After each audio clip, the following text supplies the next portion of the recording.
Greetings! It's I, Chanticleer Dracovin, your Lord and Emperor here at the Dracovin Empire, and welcome one and all. I hope you're having a great day. Of course, if you're joining me currently live on Twitch, you can do it over there. Or if you're joining me later on YouTube, hey YouTube, always glad to have you. Remember to like, subscribe, ring the bell, all that kind of great stuff. My question for any of you out there today is, have you played Hobgoblin in Pathfinder? Because that's what we're doing. We're diving back into Golarion, back into the world of the Pathfinder TTRPG, and we're going to be talking about the Hobgoblin ancestor. Now, to be honest, I have played one in the past, and here's where an interesting thing comes about. I am in mixed feelings about the appearance changes between 1st edition, 2nd edition for Hobgoblin. I don't necessarily mind it, but the character I had doesn't fit with the way they display them now. Because the character I have was very... It's a hard thing to describe, but basically, just the nature of it means that the way I played the character probably would have been very different, honestly speaking, with the kind of appearance. And that's a kind of weird thing. It's like, oh, playing a character versus appearance, how does that work? Well, certain times you understand how people are going to react to you. The old way of Hobgoblins meant I was able to, because I wasn't in a Hobgoblin society, I was basically adopted by a human society in an area that was very mixed species in Berezia, and I was able to kind of get away with that. It's kind of the question then of, hey, especially with some of the things going on in that city with goblins actually happening, because we were doing Rise of the Rimlords. It, honestly speaking, would have meant a lot different the way my character was treated, and the way I might have been acting a lot, too. And that's the kind of thing that makes it very interesting, because we'll show it in here. They are very much more goblin. And I'm, again, at that mixed bag that I don't know if I like it or hate it. I'm kind of in the middle about it on my pants. So that's a big question of you. What do you think about these differences? Because I will show the spectrum of images on Hobgoblins today. What do you think about their kind of design change? Because it is a different one. And I understand it's to differentiate between, honestly, things like orcs and half-orcs and Hobgoblins directly, to make them feel something a little different. And that makes sense, but, still, we'll get into it. So, there are a lot of books where you can reference things on Hobgoblins and a lot of their establishments. And we should talk about all the different ones. So let me throw myself over here and get this list of books out to talk about. If you want to look into some 1st edition stuff, I, of course, would recommend Classic Monsters Revisited, the Inner Sea World Guide. Guide to the Darkwind Vale has some on some of the regions they're in. And the Dragon Empire's Gazetteer kind of talks about those that are at the TNZ continent. If you go to 2nd edition, the Bestiary is a good point to kind of show the new, updated version of them. The Character Guide from Lost Omens talks about playing them. And, of course, the World Guide about the Hobgoblin Nation. So this is a Hobgoblin. Now, this is a 2nd edition Hobgoblin, and I feel like this is one of the ones that exemplifies both a in-between point of 2nd edition stuff. So again, we'll talk about all the differences and show the differences here. So they are Goblin. So they are of the group of species that are related to the Goblin kind of group. There are more than one Goblinoids. There are things like bugbears are in this group too. They're related humanoid races. Their culture, Hobgoblin culture, focuses on dominating in all matters of war and conflict, and sustaining itself through efficiency and pillaging. They're natural engineers and avid alchemists. They're roughly the size, say, as a human. They have round, hairless heads, wide, thick necks, long, tattered ears that flank a pair of large orange eyes. They have ashen gray skin and coarse, largely devoid of hair, and short, powerful legs, coupled with long, muscular arms. Now, with the regimented society, they do produce a lot of excellent adventurers. So those that leave Hobgoblin society can find themselves, and many of them are trained for martial combat. So fighters, rangers, rogues, that kind of thing. Those that go to the rogues approach their profession in a more disciplined attitude. Hobgoblins do have ancestral grudges against elves and distrust arcane magic. what they tend to call elf magic. Hobgoblin practitioners of arcane magic are very rare and usually shunned by others, and intellectual hobgoblins will tend to become alchemists. So it's not like you couldn't be a wizard hobgoblin. It's just that general hobgoblin society is going to shun you because there's a distrust for arcane magic. They lead to elves, an ancient enemy.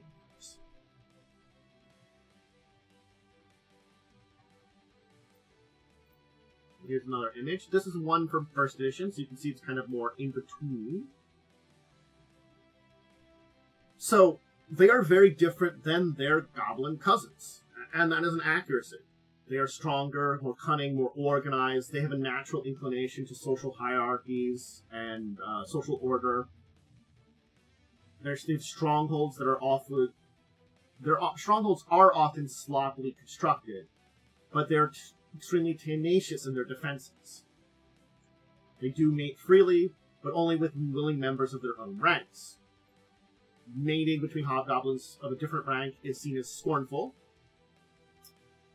They are highly promiscuous and do not practice monogamy.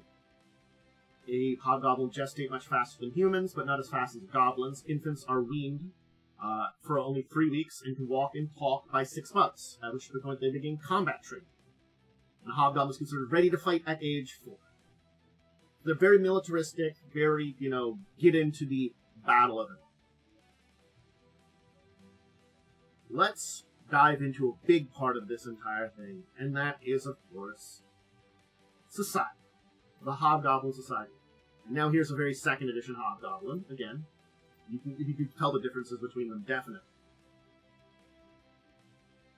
With the regimented and hierarchical society, they do have this social strata that matches military ranks and organizations. If you are in a Hobgoblin settlement, things there are going to be referred to in military terms. Companies, regiments, divisions, armies, hordes. And they're ruled over by a single general who commands numerous ranking officers as their own subordinates, and so on down to the grunts and laborers who make up the majority of the tribe. The general can hold a vast swath of territory under this system, but each ambition of the hobgoblin and the disloyal nature usually prevents them from forming empires, with certain exceptions such as Cowan. Cowan being the TNZ hobgoblins. Keep that in mind, which we'll talk about a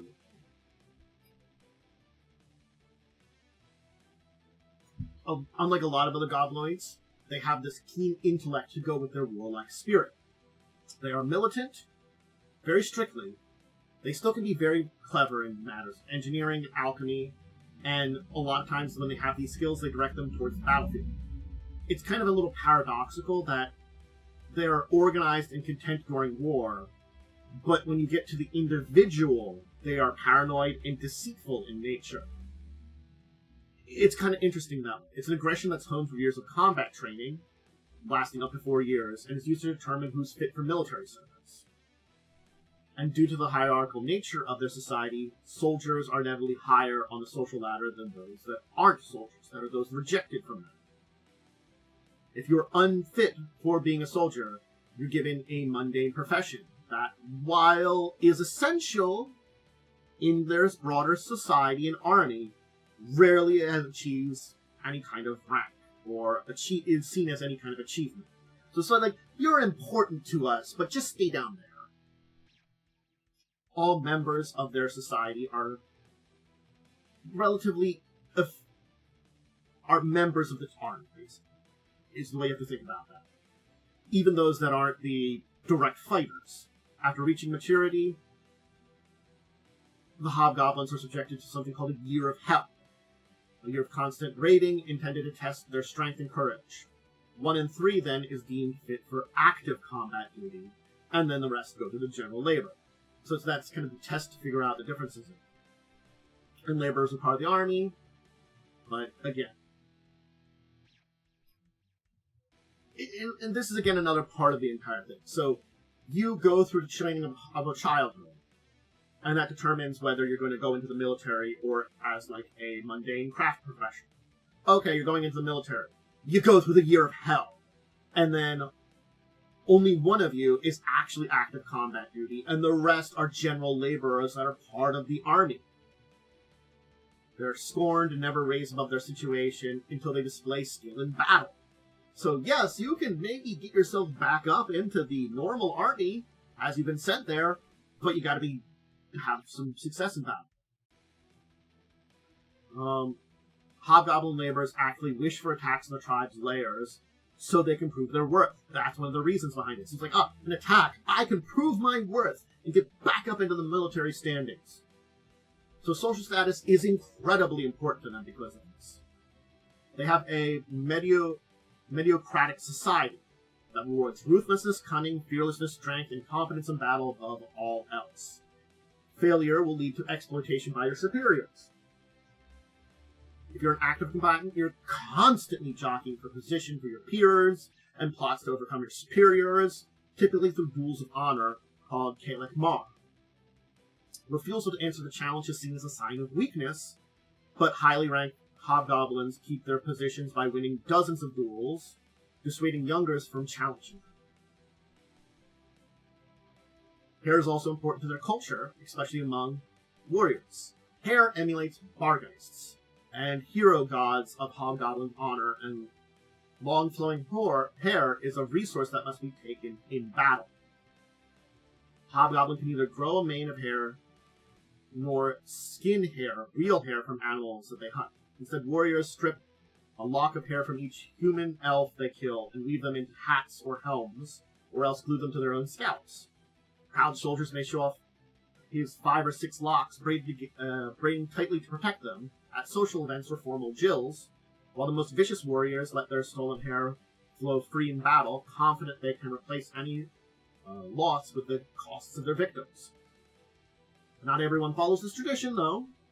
It is fundamentally about bragging one's own skill as a warrior, inviting lesser subordinates to challenge the warrior to Kalek Mar, an honor due to keep a position.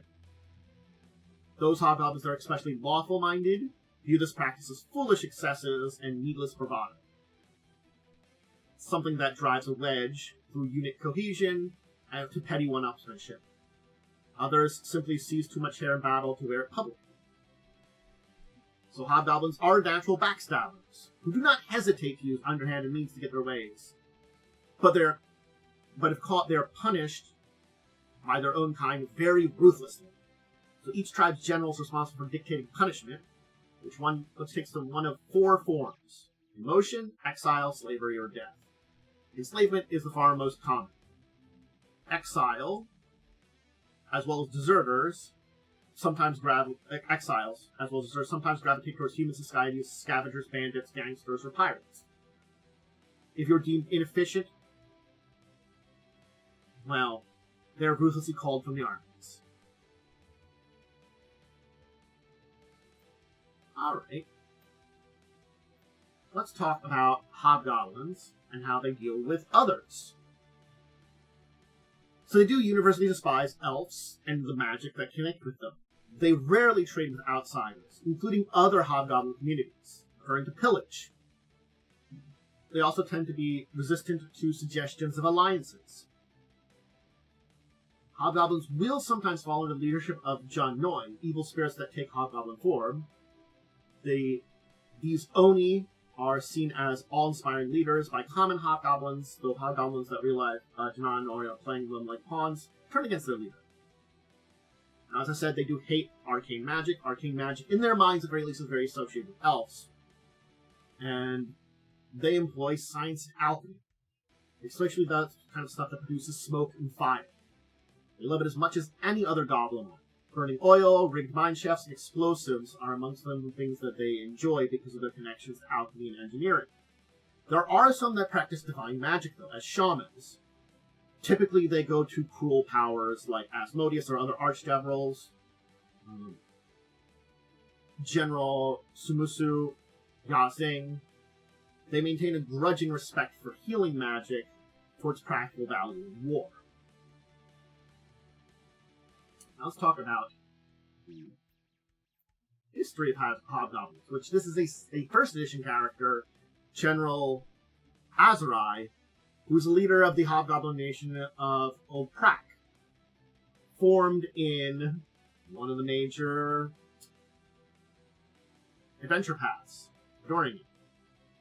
So, that was the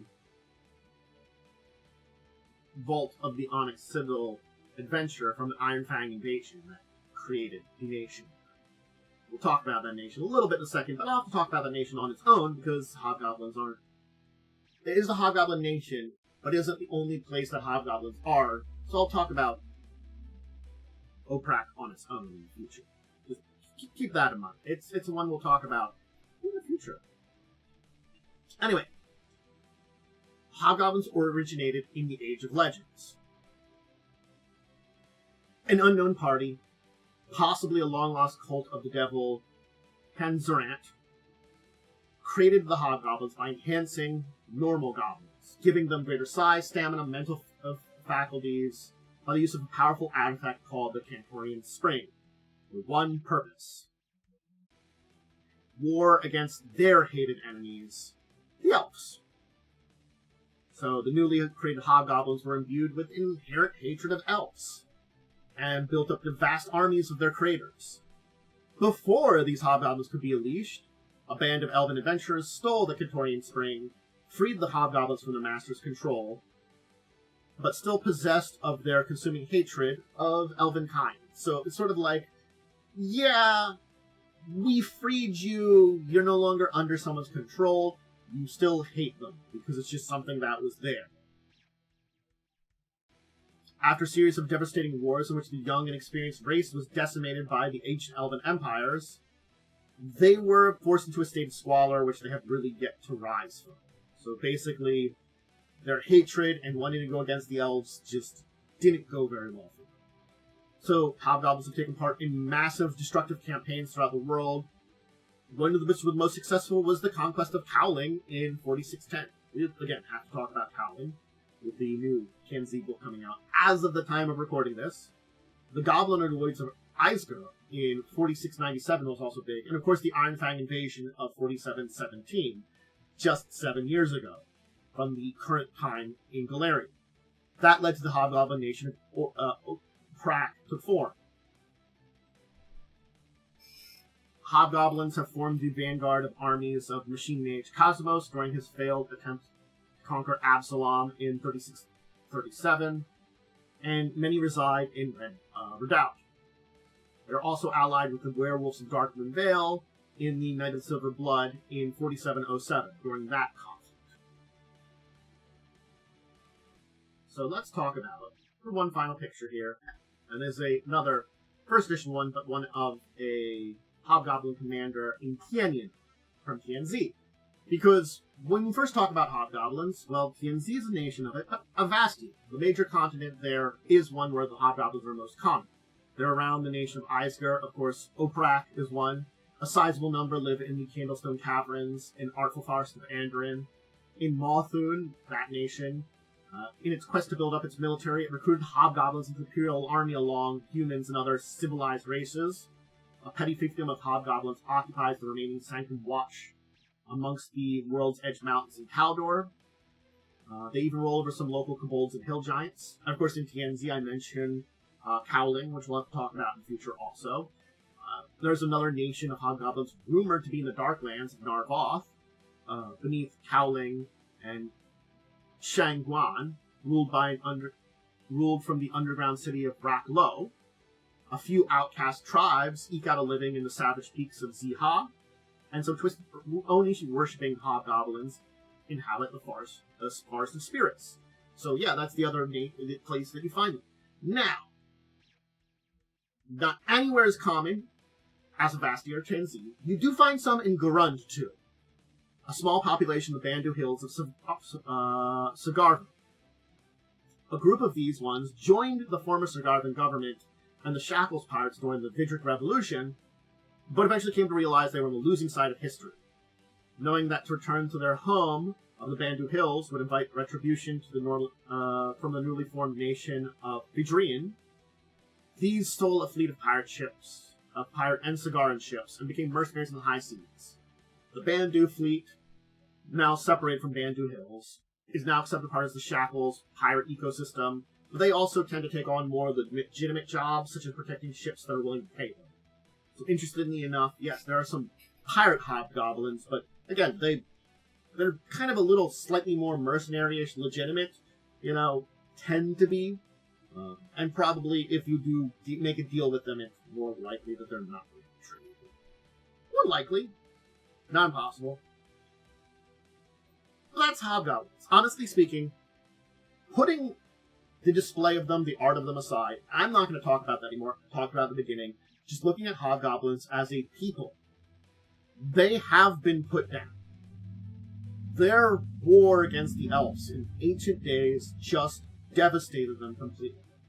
And yes, a lot of their more violent, aggressive natures that probably come from that goblin origin have resulted in a lot more problems. But now we see that there are options of more civilized bits coming into the fold. Cowling. That's a location there that's becoming more important connected to that. And of course, Oprak. Oprak is a nation. The first Hobgoblin one formed after what happened with the Iron Fang Legion. And because of this, it's the beginning of a civilization for them. Yes, a lot of the nature of the way they are risen and their society works makes it very difficult for them to change. They are very, I would say, authoritarian in nature, and very much so militaristic to a degree that makes evolution societally difficult. Certainly they're a step up from a lot of other goblin-like species in the way that they are treated in the more civilized idealisms of Golarion. But with Oprak here now, and the changes that have occurred, this might be an option and a time for hobgoblins to develop something. Same in TNZ. We might see them, rather than force their ways upon others in a way, to form something a little new based on what they are. I feel like this is an important part of many of the humanoid or intelligent species and ancestries within Golarion, is there's an option of evolving into something a little bit more what we, in our world, would see as civilized. At least ones that can be peaceful, get along with others, and not just result to conflict for answers of everything, because you don't need to all the time. But I think that'll leave us there for today. I think that's a good way of looking at it, is that hobgoblins, you still will find plenty out there that will be dangerous. They have their ways of doing things, and they will be aggressive, and not look at you in the best of ways. But also, you find that that's not all the same for every hobgoblin. And, many of their more negative traits, some of them could be positive. I don't know. They're an interesting group, and I did enjoy playing one, even though, again, I don't know how it would have worked out if it was a second edition one rather than a first edition. I really don't know. It's a weird situation to be in, because you're in someone else's society, and being more on the lawful side? I was neutral good, I think, actually. Which is very unusual, so I don't know. It's definitely interesting ideas. If you want to see more stuff, you can always check me out over on Twitch. Everything else goes up on YouTube then in a couple days. Tabletop schedules Tuesdays, Thursdays, Fridays, Saturdays, backup day. Usually early afternoon to mid-afternoon, depending on the day, and depending on what I could do. Pathfinder stuff's on Thursdays. I have a live play, Wednesdays, 9 p.m., Crimson Queen, always check it out. Playing Pathfinder First Edition, really fun. We're doing a adapted version of the Crimson Throne Adventure Path. Saturdays, discussing tabletop at 6. That's a good one. I just always say check that one out. We talk about news of the week and deeper discussion topics in tabletop world, which are really good. I really enjoy our dives into tabletop topics. Anyway, social media, Discord, Twitter.com, below, and that's it. Alright, everybody, I'm going to get going. I thank you all for joining me. I hope you join me for more Pathfinder, more tabletop, but until that next time, I bid you farewell.